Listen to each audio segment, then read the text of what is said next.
Ako salamat. Oo, tatay. Maraming salamat talaga. Kaya may ipikasin kayo. Pwede po kayong... Pwede po kayong... Alam ko yan, Nay. Kilala ko yung...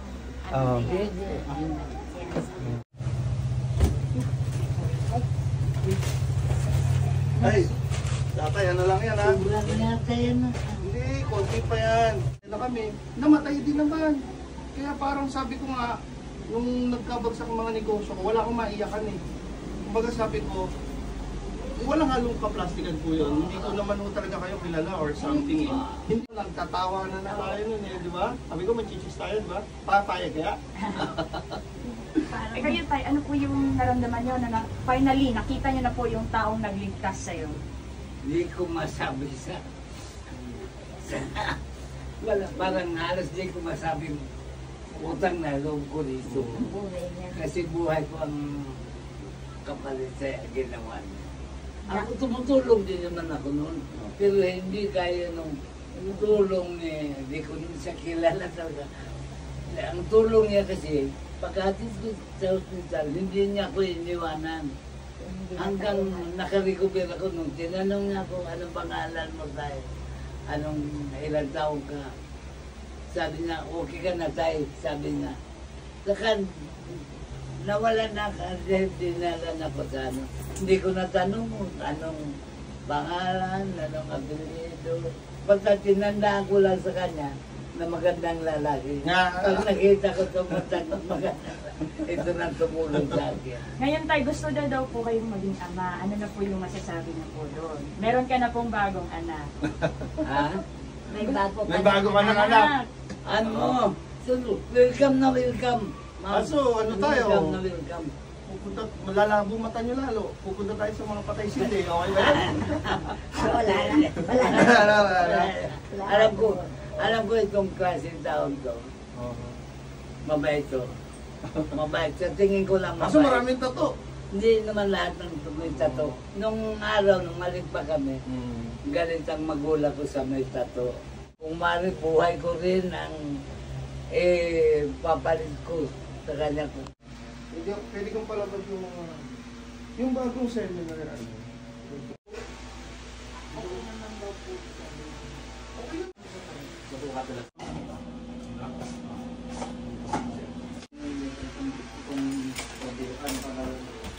Fish kay MJS Fish.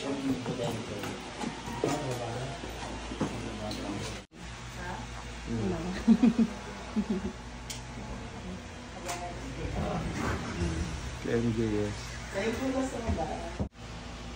Daddy. Ayan po. Ay. May reflection sa likod. Po. Ako, sige po. Pwede niyo pong ilapit yung camera niyo.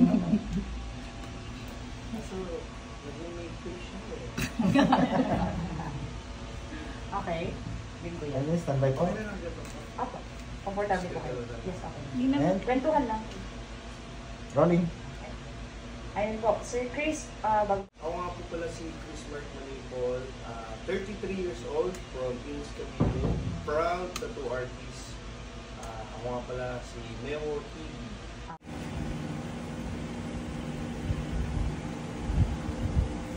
Kapuso Mo Jessica Soho, KMJS.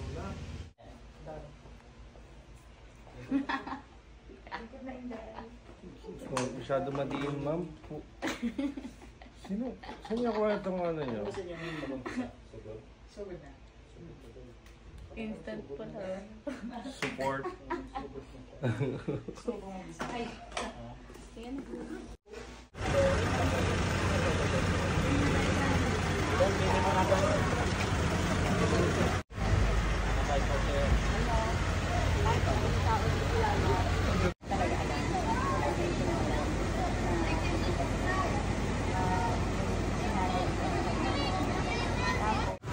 Ayan eh. Operasyong lakad eh. Kita pala.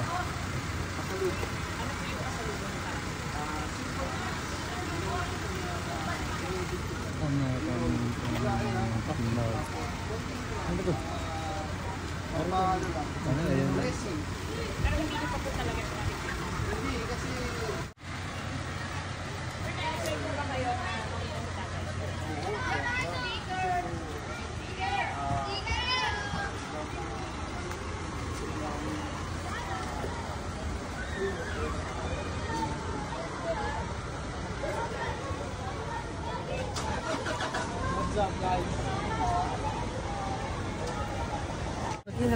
lang. Huwag mo muna ilapan. Ang maintenance ko nga, stay lang at sa Caroline ng Pesuara sa mga lugar.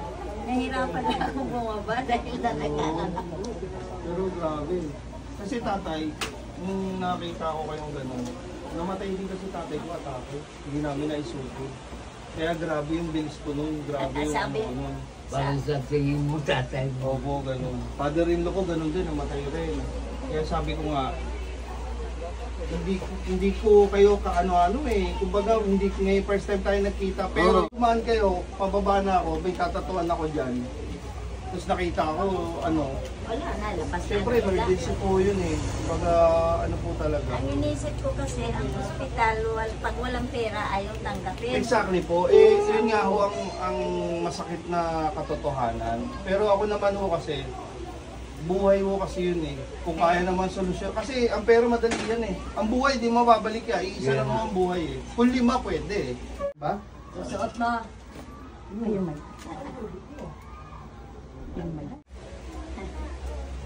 Oo, ito po, asawa ko po. Iisa lang muna ha. Oo, muna.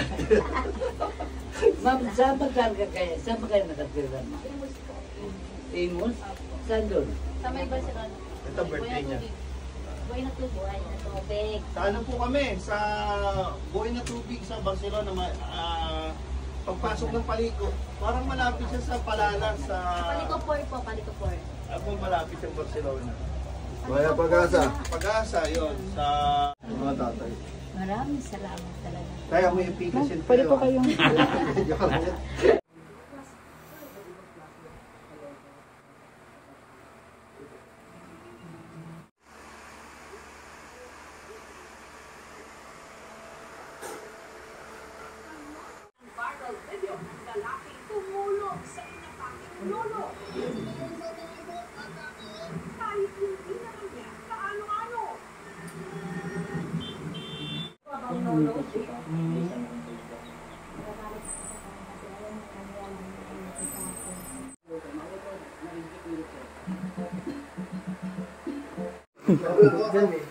Sa likod kasi ng kanyang sasakyan ay isang matandang lalaki na umuungol.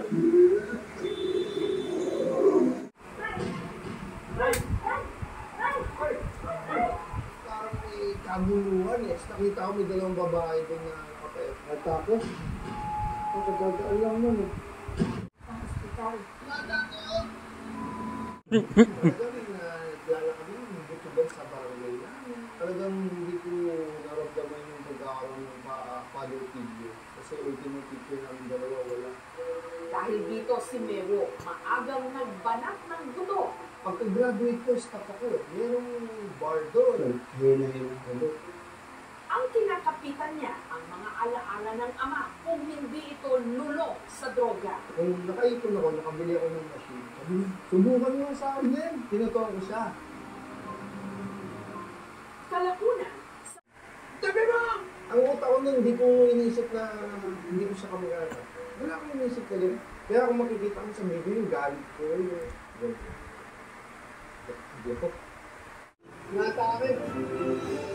samantala, makalipas ang halos 10 minuto, si Newo ligtas nang nakarating ng ospital.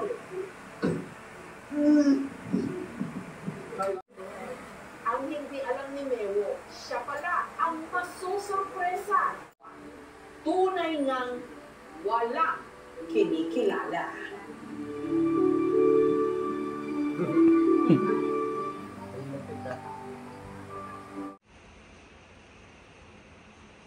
Ikot boss.